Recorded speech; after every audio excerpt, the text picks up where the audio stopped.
Okay, I've got sound, and let's see, I had some problems before, big ones. So let's hope and pray that this doesn't happen again. This has been a hassle and a half. Okay, we're back with the PDC project, um, and back over here to Vital Source in the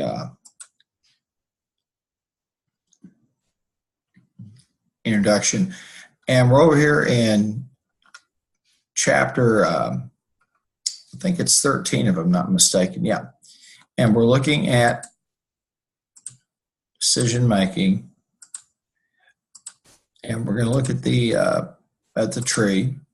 This is the PDC condominium problem.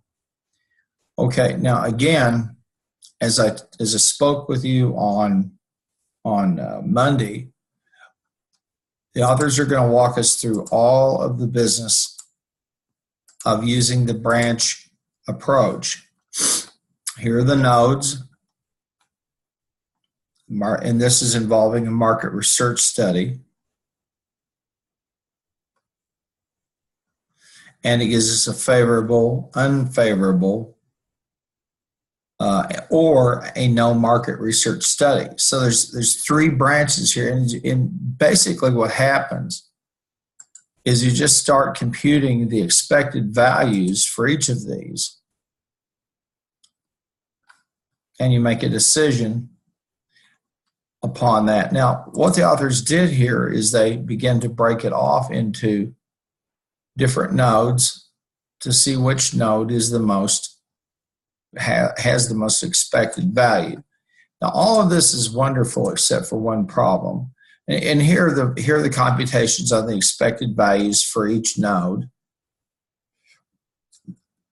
And this is involving the level demand. And the problem is it's pretty simple. Human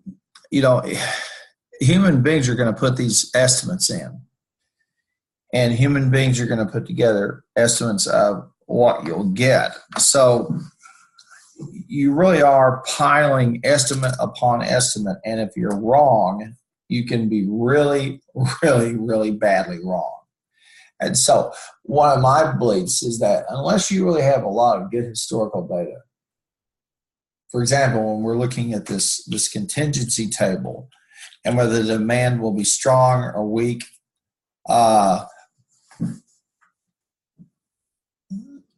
you need to think long and hard about that before you just jump right into it. And typically what the authors are not showing us here, I'll go back over and look at the contingency table. They give you all kinds of things like the expected value, the tree approach. This is what we call decision making with alternatives. These are just, and that's where we start to attach probabilities to conditions and or the state, what I would call the states of nature, and or how we respond to them. Okay. Now here, instead of using a decision table, they're using the decision tree, because what they're basically saying is this works itself out in a series into a series of different into a series of permutations. And again, as I said, we try to borrow things out of nature that would make sense for us to use. So I want to take a look for a few minutes and talk about some of these out here. And here's a tree plan guide. Take a look at it.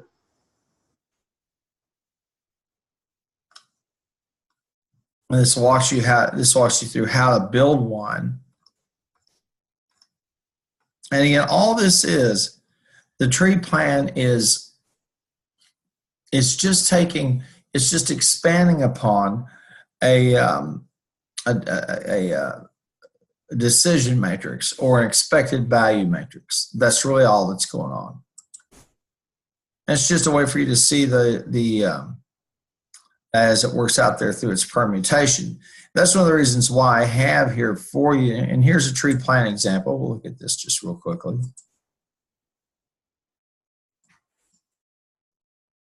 Let's see if we can get it to open up for us. As you're going to go through the same stuff I've had before. I haven't been having trouble with Excel. So obviously it's not going to open up for us.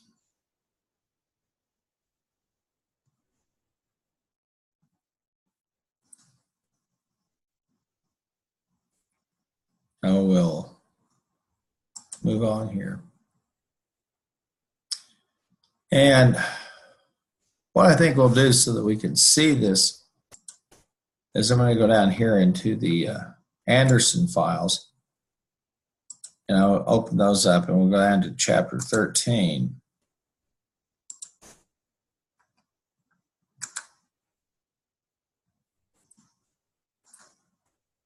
Open that up, and we'll take a look at 13, Excel files. And I'm going to copy this.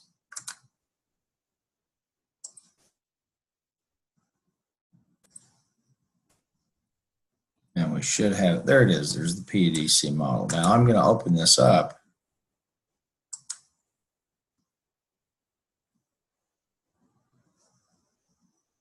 All right.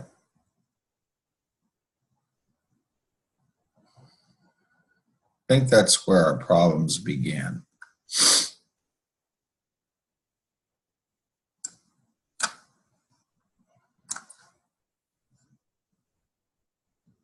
In fact, it is. This rendering here.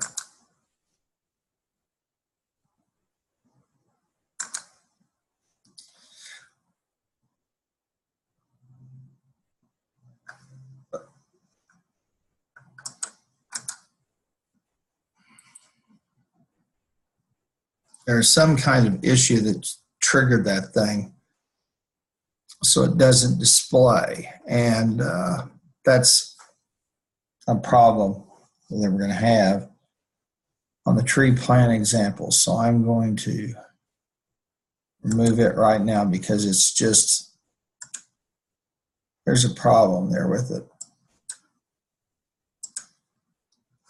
All right.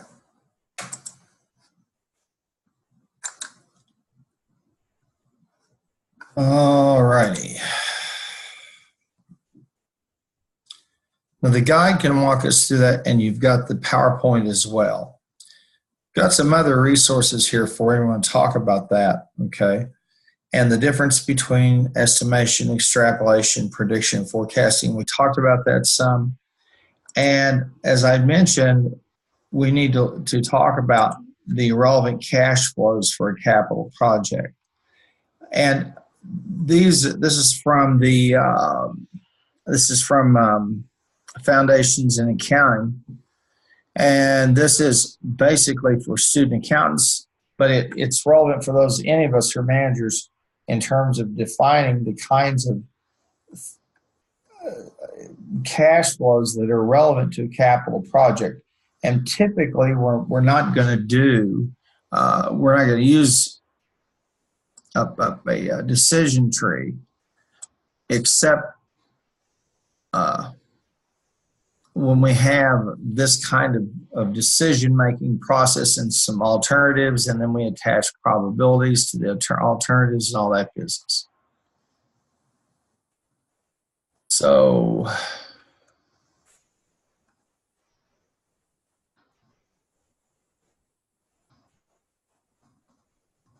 was that off? We're still in the that will take us back over here.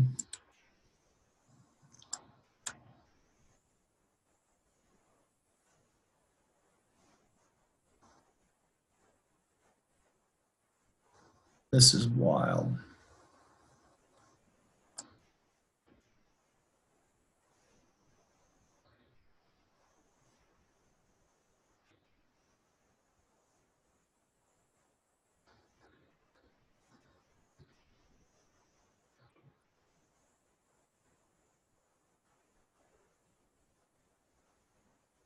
Okay. And Then we talk about the difference between business case and business case analysis. All right. And you're going to get some good insights in terms of how these types of projects will unfold. Okay. So you'll want to pay attention to that. Now,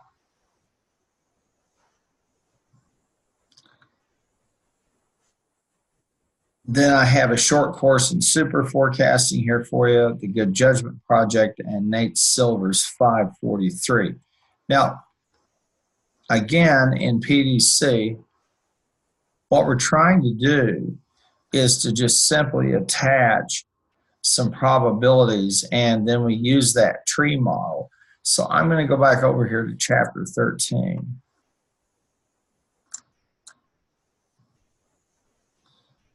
And I'm going to open in this PDC file.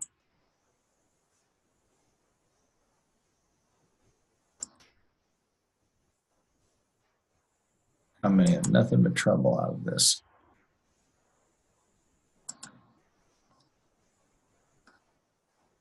Now let me go back up here.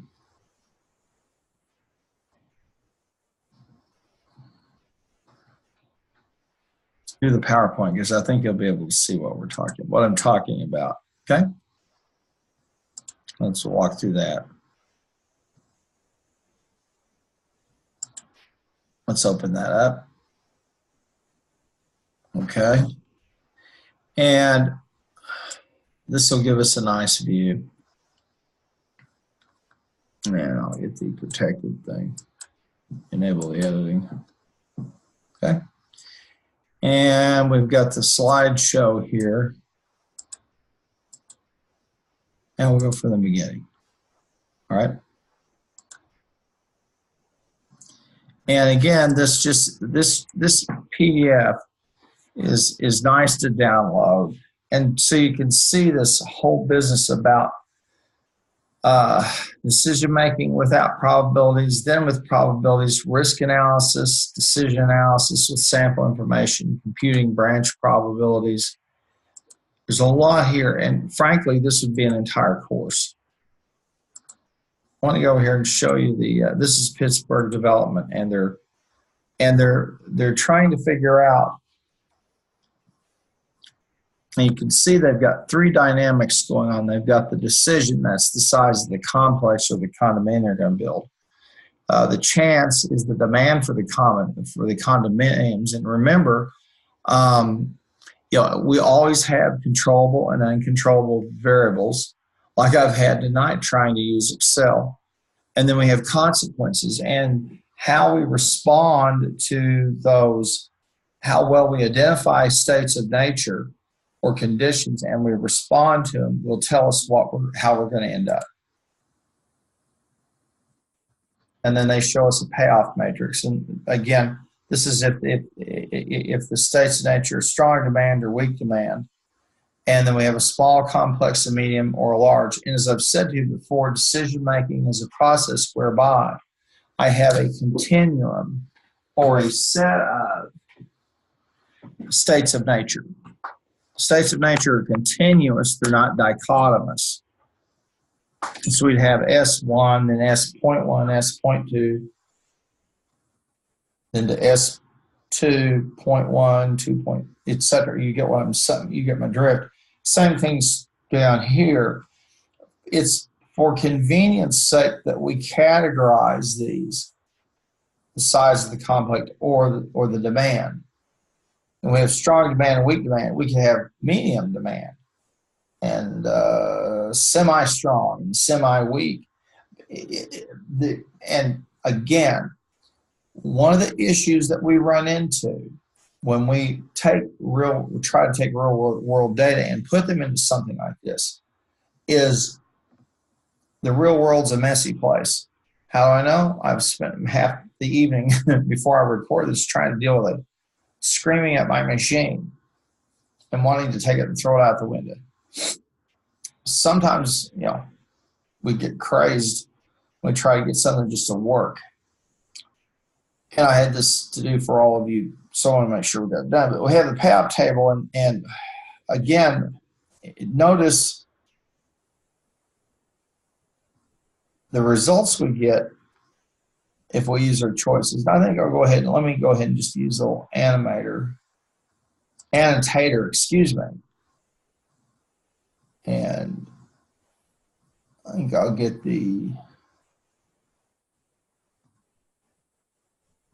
this gives me more of a freestyle. But notice that we've got strong demand all the way to weak demand. We've got a small complex down to a large complex. These are the states of nature. These are our decisions or our responses to them, or what we think we should do in the face of state of nature. Now, if you take a look here, if we build a small complex, all right, our outcomes are 8 and 7. If we build a medium-sized complex, notice this, our outcomes are 14 and 5. If we build a large complex, this is where we bet the company. Okay. Now, 8 or a 7, this is conservative. This is somewhere in the middle. This bets the company, because if you build a large complex and the demand is weak, you'll lose $9 million. So you can see there is a point here. Let me get the eraser real quick.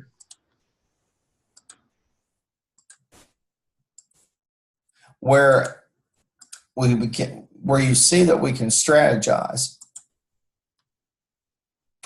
And take this again to get the trusty eraser out and get this cleaned up.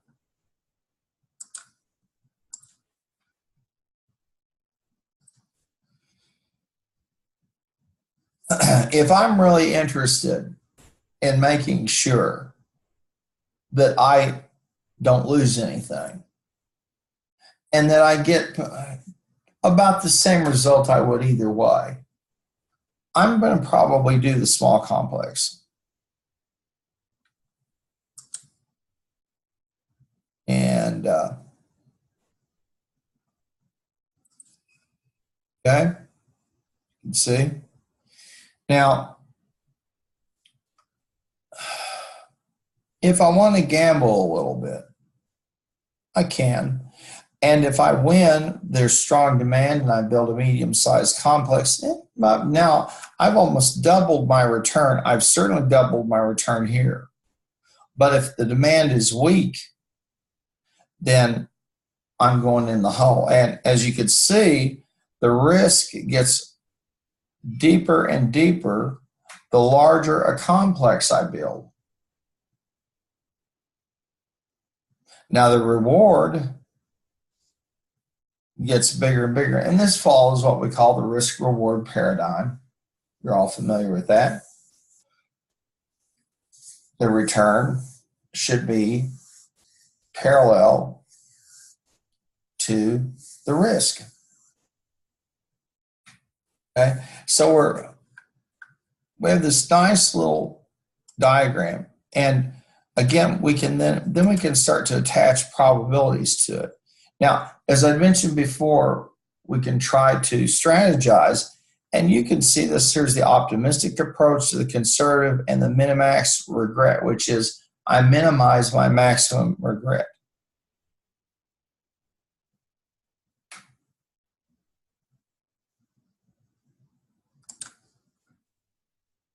And you can see the maximax where I try to get the maximum payoff, and then that decision. I'll walk us through the different approaches, a conservative approach, and show you the decision. So you can see, and then they walk us through the regret table, and that one's another approach. If you're highly risk averse, you build a regret table, and you can see it has the same components: the states of nature, the decision alternatives. Okay, and in order to compute the regret, and they tell us in the first column, we subtract 8, 14, and 20 from 20. Why? Well, if we really had strong demand, okay, then I make 20. Let me pull this up, putting this on for a minute, because this can get a little bit confusing, and admittedly so. Down here on the large complex, if I was correct, okay, and I built it and there was strong demand, I'm going to have zero regret because things turned out like I wanted to. If we had strong demand, and I got a little scared and I said, I'll stay with the median, okay, then I'm going to take 6 from 20. I'm going to subtract 14 from 20 because I could have gotten 14 and end up with 6. Then here I would have gotten 8, so I have the regret table of value of 12.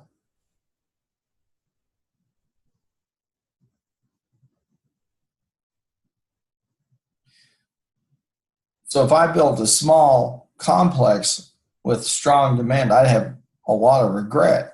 On the other hand, I would have no regret here at all. And watch how it flips itself in terms of weak demand, okay, and a large complex.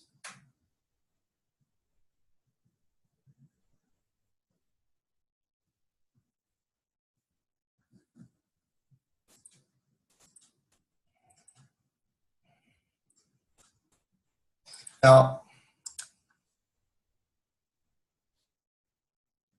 the authors do a good job here of explaining this to you and showing you the different approaches. And here's the expected value approach and the expected value of each decision and the decision tree. And there we see the decision tree, excuse me. As you can see, it's permutations. Not every outcome is the same. And we use something that looks like branches off of a tree. So we get these 3 decisions.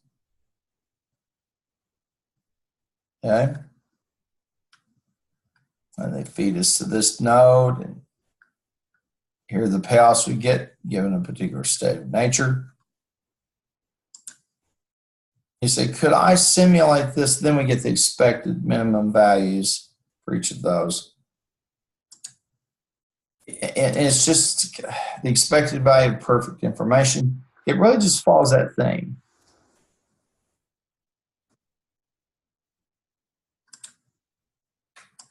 It's just a matter of following it. Then we talk about sensitivity analysis, where we say, okay, how do things change based upon a change in the condition? How sensitive are my results? Then they walk you through doing a market study. As I said, this is an excellent tool. I think it's far less to pile through than textbook. However, again, we're looking at decision science for all intents and purposes, or just kind of a little bite of decision sciences. You say, well, what would you do in the case of what size of condominium do I build? Well, that's something, of course, the size of the condominium will inevitably be determined by our perception. Let me emphasize, our perception of the demand, not necessarily the actual demand. There may be a demand for it, but we price ourselves out of the market. The notion that demand can be measured by how much someone will pay for something works wonderful in the laboratory. It doesn't work so well in real life. Okay? And so, well, that's why you can go to watch the Meacham car auction on TV and see cars that were sold for $12,000 and $15,000 going for $500,000. There's more attached to it than just the car. So I would encourage you to take a look at this PowerPoint of chapter 13, because I think it just has some great stuff for you. Let's pop back over to the module, okay? And you've got 3 tests that are coming up, chapters 13, 14, and 15. And again, these resources are to help you get a little bit more traction in terms of understanding estimation, extrapolation, prediction, forecasting. And remember, we always talk about in management science, we solve a problem, we make a decision. We try to find a model out in nature that will work, or we try to find a mathematical model. And the tree, that PDC, that tree diagram, is just simply a way for us to illustrate the permutations of conditions or states of nature versus our response to them. And so that you say, well, that sounds a whole like when you do your Q or when you do the little box with the type 1 and type 2 error. Exactly. When we were looking there and we were looking at regret, type 1 regret is, okay, I had a false positive.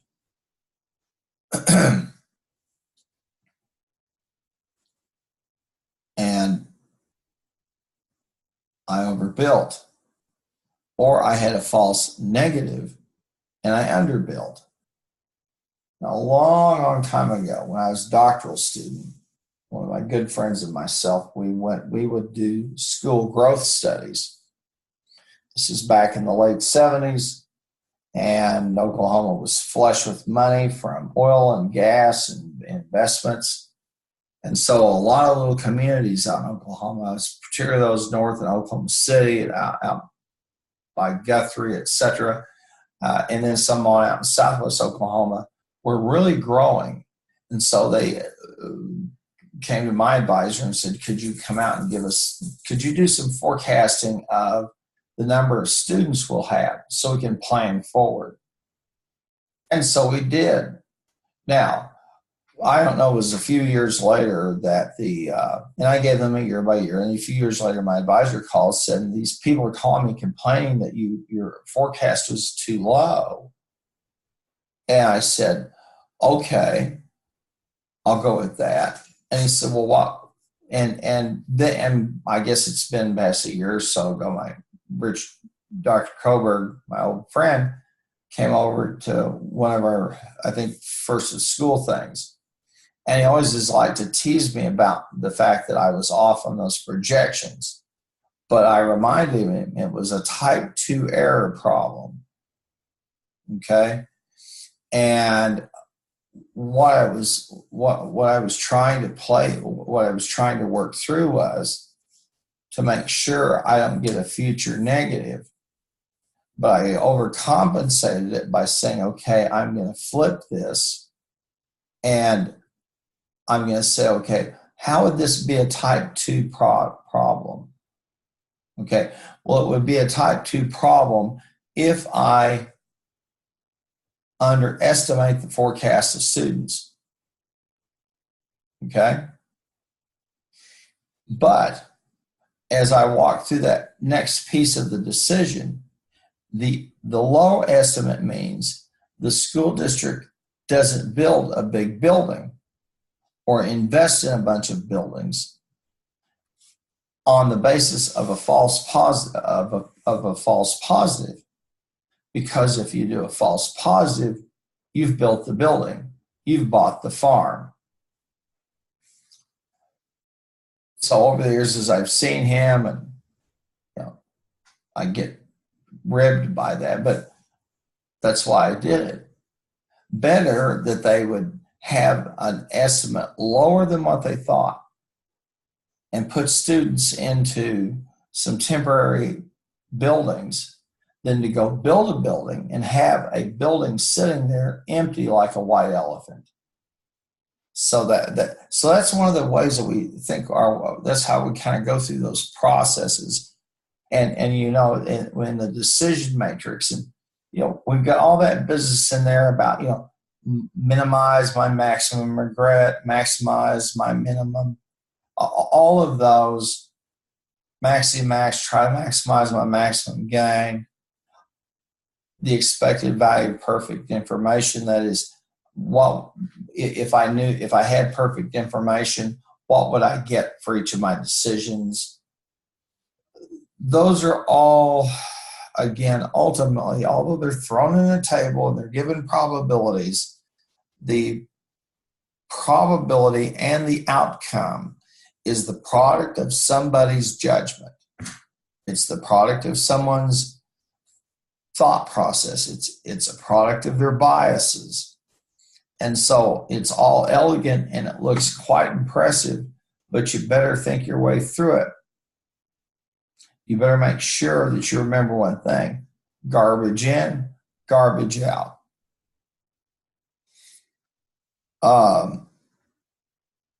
And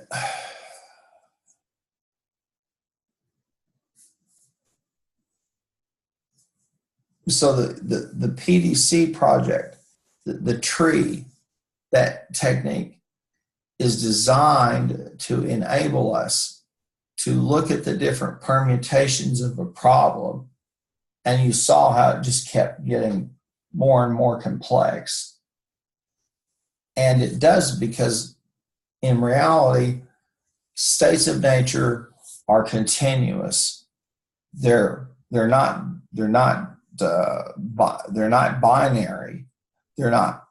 It's all the way from hellishly bad to about as good as it could get, and then somewhere in between.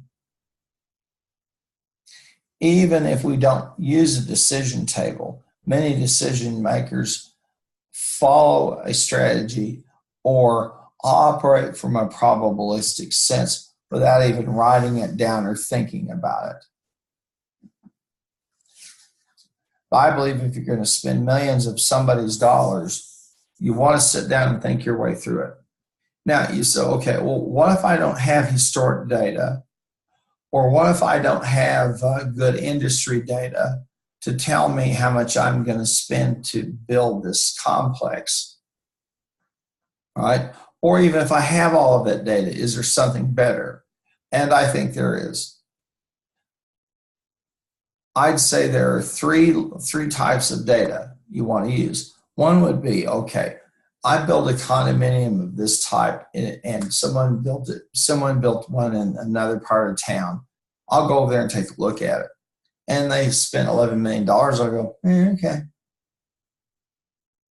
Now, the second thing I can do is go out and look for national square footage costs, work with that, and then try to figure with furnishings, et cetera, amenities, how much we'd get.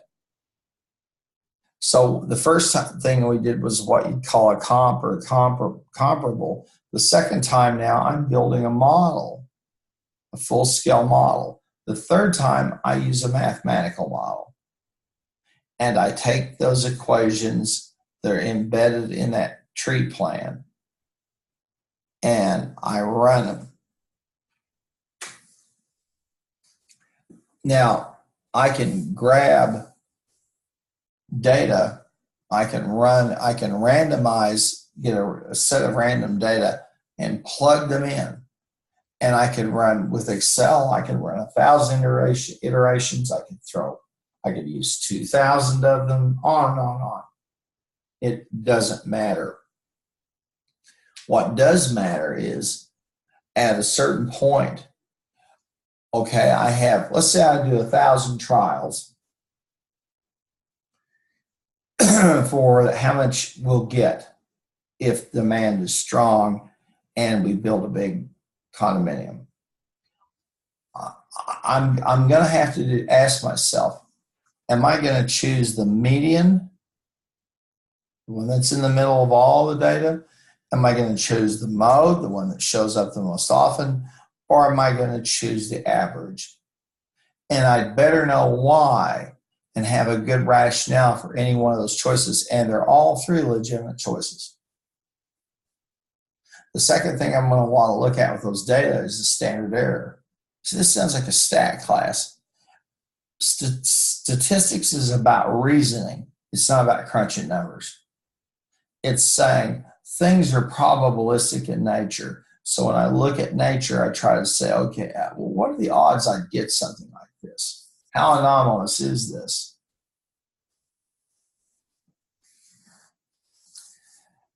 Now, I recommended to you Nate Silver's 538 because he does a whole lot of work in forecasting and is probably the most renowned forecaster.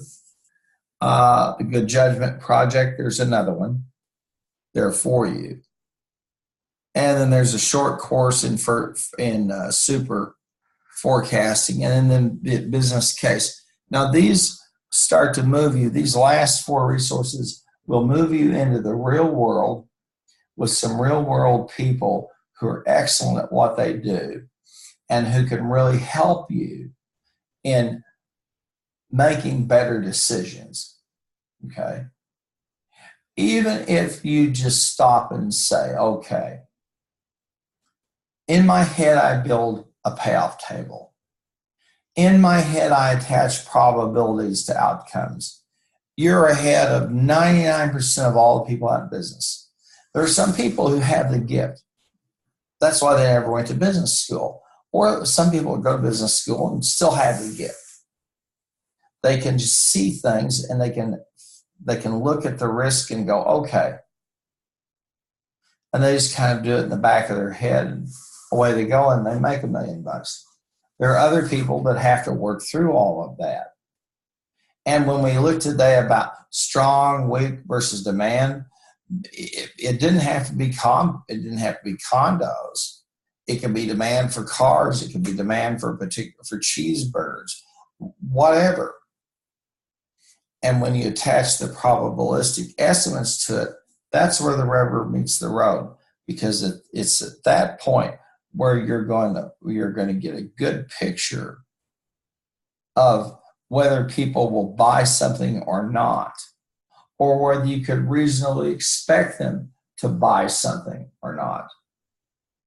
So with the mathematical model, you can work it through. And that's also why I include this resource on relevant cash flows.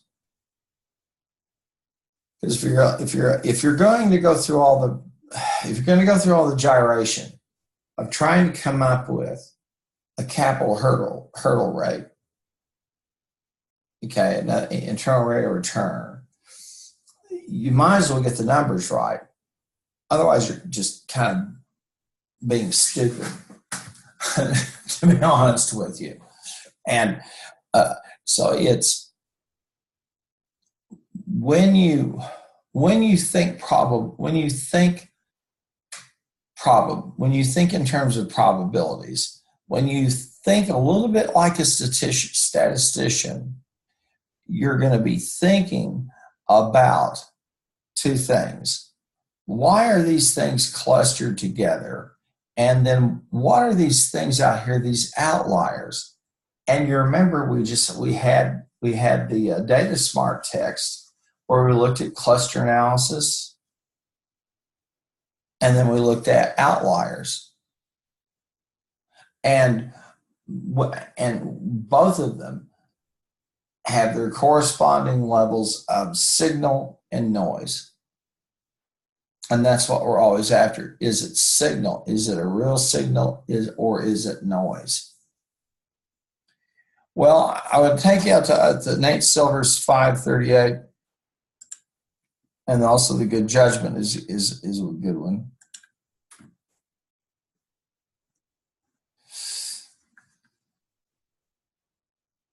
And he shows you the 2018 midterms in 4 charts.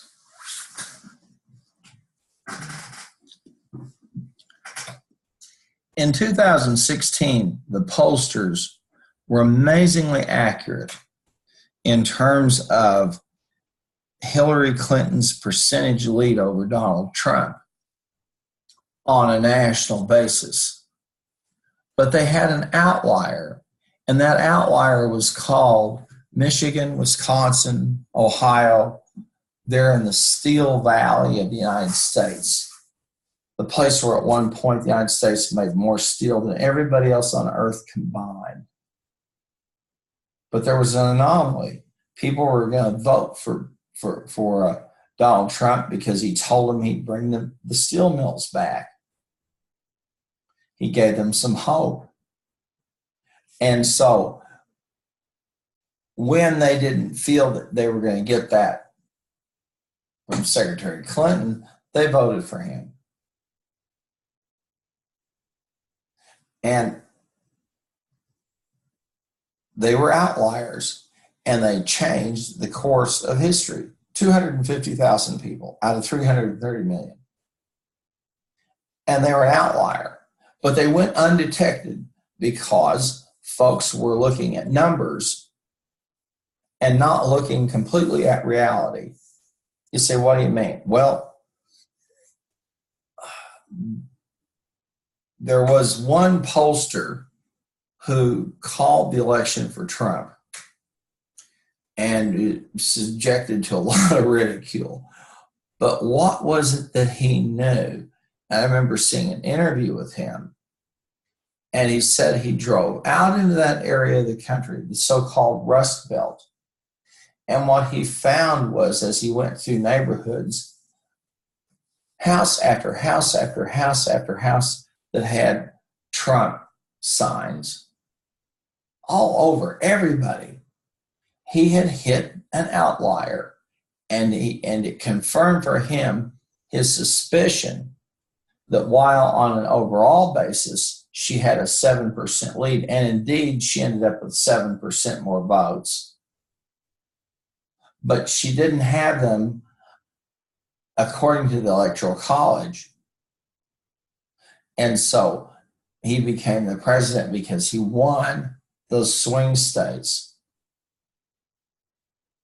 So we have to be careful when we do some forecasting or extrapolating to understand that the numbers can fool us. Sometimes it's a good idea to go and see what we're dealing with, which is one of the things I would say about Warren Buffett that makes him a great investor is, he won't invest in anything he doesn't understand.